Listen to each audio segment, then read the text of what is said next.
What? Isn't it a dog? It was only a few hours ago that my sister-in-law, from whom I had been estranged for a long time, unilaterally forced me to take care of a dog while I was traveling. When I heard that they had already left it for 3 days, I rushed to him. However, when I entered the room, it was filled with piles of garbage as far as I could see, and it was filled with a foul smell, and I didn't think it was a place where people could live. Dog, it's okay, come out. I thought I was calling out to the dog that didn't show up easily because the dog was alert. What I saw there was a little girl in tattered clothes and eating leftovers spilled on the floor. I'm Kyla, 32 years old, married for 7 years, and have no children. Because of this, my relationship with my parents-in-law deteriorated, and I experienced a lot of hardship. However, now I am estranged from them and enjoy living alone with my husband Dalton and my dog Charlie. One day, when I was living such a peaceful life, I received a message on my smartphone from an unknown number. I wonder who this is.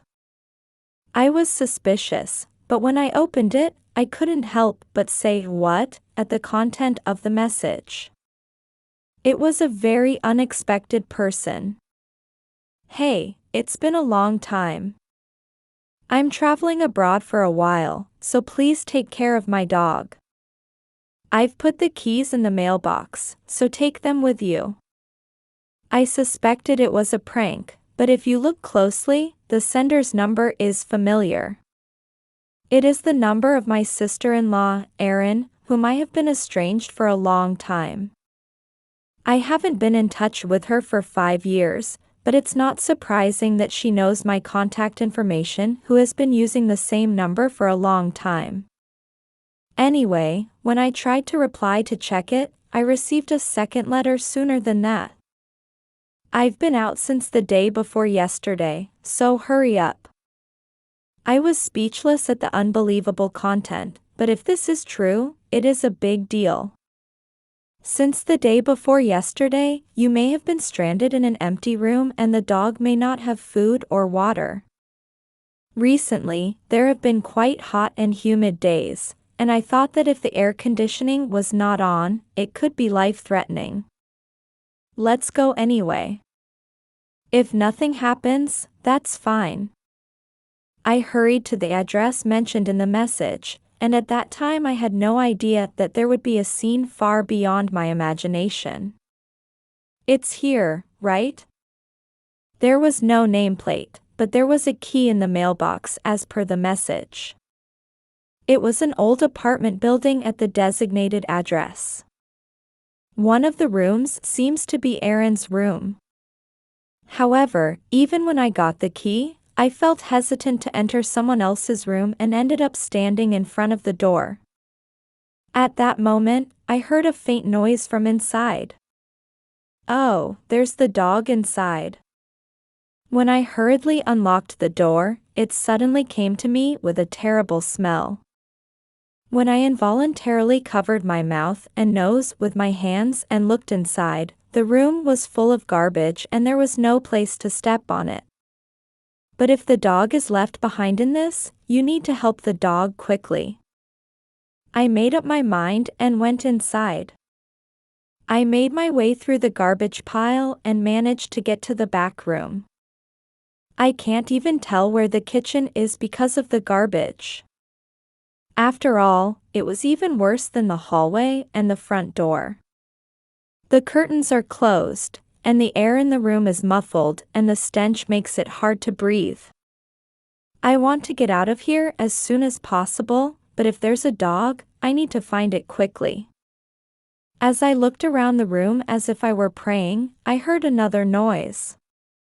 If you try to rush to the direction from which the sound came, your body will hit you and the pile of garbage will rattle and collapse. However, thanks to that, I was able to see the other side that I could not see. And what I found was, is this a child? It was not a dog that was there, but a human child. Who are you? Why are you here? The young, long-haired child wears dirty and tattered clothes. The child was eating something that had fallen to the floor without ever looking at me. I was stunned when I saw such a scene, but after a while, I returned to myself. No time to space out. I have to help this child. As I gently approached the girl, she looked up as if she had finally noticed me, and froze in fright. I spoke in a quiet voice, being careful not to frighten her as much as possible. Hello, my name is Kyla. What's your name? Sage. Are you hungry? Sage nodded her head in agreement, looking a little hesitant. I smiled as hard as I could so as not to show the agitation in my heart. Then why don't you go eat with me? But what's wrong? If I leave here, my mom will be mad at me. I was almost crying at the sight of her clenching her fists tightly, but I managed to hold back. It's okay, I'm your mom's sister, and I'll keep her in touch. Mommy's sister? My sister-in-law, to be exact, but that doesn't matter now. Sage seemed a little relieved by my words and slowly stood up. However, the movement is dizzy and it seems to collapse at any moment. Can I hold Sage? Oh, yes. Sage seemed surprised, but she obediently entrusted her body. When I picked it up, I was surprised at how light it was. I'm not sure how old she is, but it's definitely weird that she's so light, isn't it? I feel a strong smell from Sage, who hasn't even taken a bath in a long time.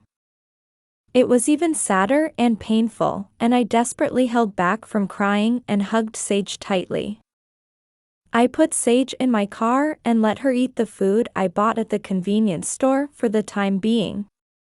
And when I took her to the hospital, she was weak but not life-threatening, and I was relieved and patted her chest. But that wasn't the end of the story. There's no way I've done that to Sage. I involuntarily raised my voice and protested to the police officers. When the hospital saw Sage's condition, they called the police, and they suspected that I had treated her badly. Of course, it was an impossible story, so I desperately tried to explain the situation, but the police officer did not easily clear up the misunderstanding. Another police officer came to the place where I was in trouble. Mrs. Minton, do you have any evidence to prove your story? He soothed the police officer who was ahead of him and listened to me again from the beginning. However, there was nothing that could be called evidence, and I was at a loss. Even if you say that. Oh, how about this? I held out the message from Aaron that arrived on my phone. After seeing it, the police officer who came later moved to a place a little further away and communicated with somewhere. When he came back after a while, he bowed his head apologetically. I have now been able to contact the landlord of the apartment and confirm the situation. Thank you for protecting her. My name is Russo. If you need anything, please call me. The police officer bowed politely and handed me his business card. The police officer in front of me also apologized for the misunderstanding, so I was finally relieved. Later, when Sage and I were left alone in the hospital room, I let out a deep sigh. What should I do from now on? My mind and body were so confused. Dalton rushed to the hospital and contacted his parents-in-law. However, no matter how much my parents-in-law explain, they just say, "I'm busy, so do something about it." I can't believe their daughter was treating their grandchild so badly. I'm angry, but I can't do anything about it. I clenched my fists when I saw Sage sleeping peacefully on the hospital bed. But I don't know what they'll do if I leave her with their parents-in-law, who aren't interested in Sage. Of course, I can't give her back to her mother and make her suffer anymore. I can't bear to imagine such a thing. I quickly made up my mind and turned to Dalton next to me. Hey, Dalton, can I take Sage home? I thought I'd say that, I mean, that's the only way. I was surprised when I first heard that Aaron had a child, but she was my niece. You've got to protect her. That's right. But I'm sorry, I'm going to bother Kyla for a while. It's okay. Rather than that, I want to protect her. So Dalton and I decided to take care of Sage. 3 days later, Sage came to our house after being discharged from the hospital. Sage, let's take a bath before dinner. Yes. I've bought a new bath salt, it's foamy and fun. Yes. Sage is nervous, she doesn't talk much, and her face is tense. So I tried to relax Sage's nervousness as much as possible, so I spoke slowly in a calm voice. While taking a bath, Sage hardly spoke, but I think her expression relaxed a little, probably because she soaked in warm water.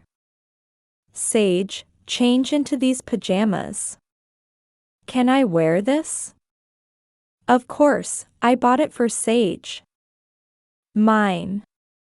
Sage, who had pajamas in her hand, stared at them without changing her clothes, and suddenly tears spilled out of Sage's eyes.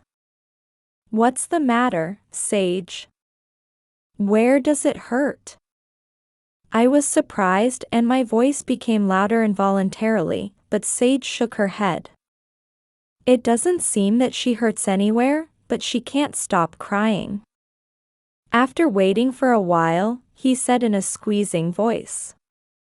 It's the first time I've ever got pajamas, and I'm so happy, it's like a dream. Sage. I couldn't stand it, so I hugged Sage tightly in my arms and cried together. Since then, Sage has been crying every now and then expressing her joy. If she eats rice, she will say, the rice is warm and delicious, and if she puts it in the bed, she will say, it's like being on a cloud. Every time she did that, I couldn't help but feel heartbroken. At the same time, anger towards Aaron usually wells up in my chest. We tried to get in touch with Aaron, but we couldn't get through to the phone or email. Every time I contacted my parents-in-law, they told me to do it on your side, and eventually ignored the contact itself.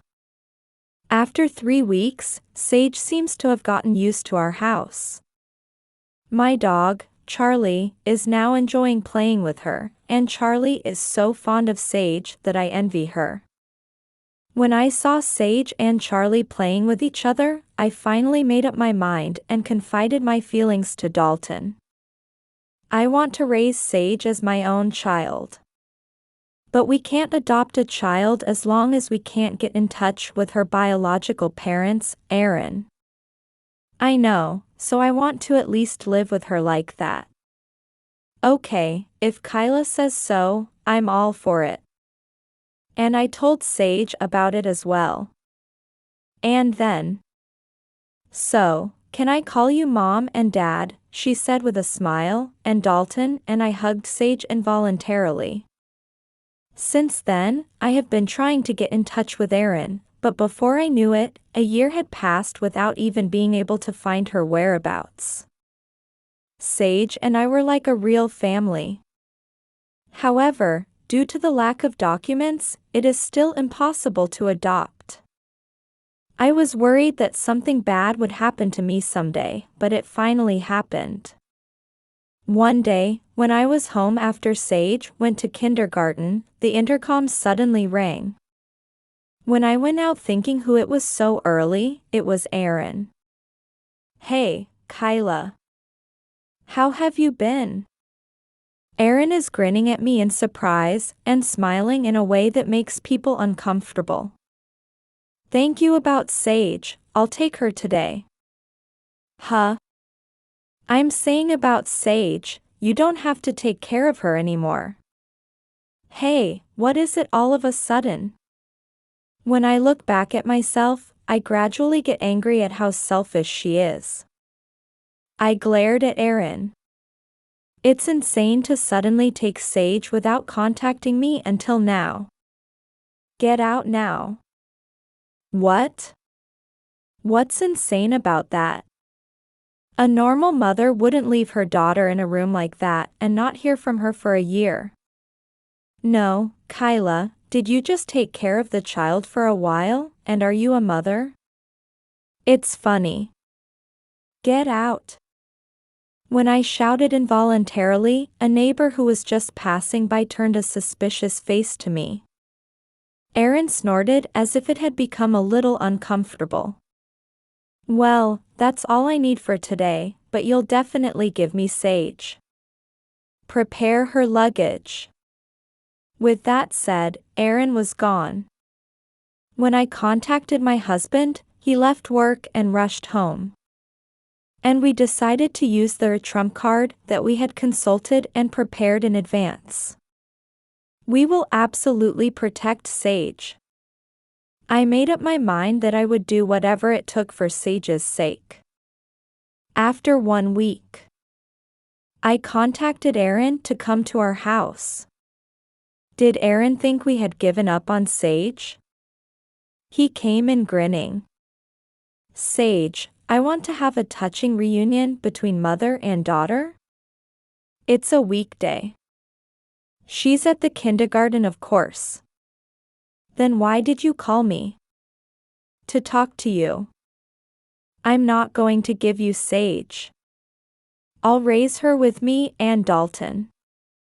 Even if I say it firmly, Aaron has a relaxed expression. She seems to have absolute confidence that she is her biological mother. She is smiling and sitting on the sofa without permission, holding a plate of tea and sweets that I have prepared. In front of my sister-in-law, I held out a tea envelope.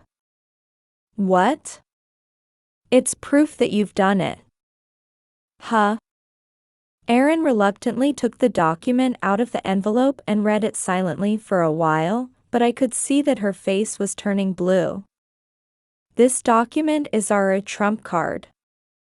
In fact, after we took Sage home, we investigated to find Aaron's whereabouts.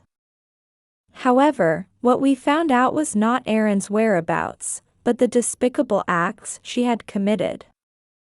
We were surprised when we saw it, and we had no idea that you had even committed marriage fraud. Huh, this can't be true. Aaron screams as she squeezed the report. Don't skip the right thing. I've done my research, and your main target is someone who has divorced or a single father, right? Take advantage of the other person's heartbreak and defraud them of their money. Maybe the reason why you said you wanted to adopt Sage was because you wanted to use it to deceive the other person? Don't get on with it, old lady. Give her back. As soon as I shouted, Aaron grabbed me. I couldn't help but flinch at the amazing appearance of it, and it was my dog Charlie who intervened between me and her. Charlie let out a low growl and looked like he was about to bite. What the hell is this? Stupid dog. When she said that, Aaron stood up and tried to kick Charlie away. Charlie. I immediately held Charlie, but instead Aaron's kick hit my side with all my might. When I am suffocated by the pain and unable to move, Charlie keeps barking to protect me. Aaron thought it was bad, and just as she was about to leave the room to escape, she stepped back as if she was surprised by something. Standing in front of her was Dalton and one other person. It was Russo, a police officer. Aaron Holmes will be arrested for the current offense of injury. Arrest. I didn't do anything. Aaron has black and white eyes at the two who suddenly appeared. You can't say you didn't do anything when you kick people. That's right. They've been pushing me. It's an injury. Arrest them, incompetent police. I'll listen to you at the police station later. About what you did to your child and about the fraud. Russo lightly held down Aaron, who was calm and violent from beginning to end, and said, "I'll get back to you later," and walked out with her. Russo is the police officer who gave Sage his business card when he took her to the hospital 1 year ago. When we found out that Aaron was committing fraud, we immediately consulted with Russo. And last week, after Aaron came to our house, I immediately contacted her and told her that she would be here today. It's all right, Kyla, and the police will take care of the rest. Right. The police are already investigating Aaron, and the results should be commensurate. That gives me hope for Sage. We patted each other for the time being. Later, Aaron was arrested on suspicion of marriage fraud. According to Russo, Aaron wanted to adopt Sage because she wanted to use it to catch the target man off guard. When her misdeeds came to light, all of our appeals were granted and Aaron's custody was revoked. So Sage and I were finally able to get adopted. Mom. Let's go for a walk with Charlie. From now on, Sage, who shows a wonderful smile, and I would like to spend a happy time together as a family.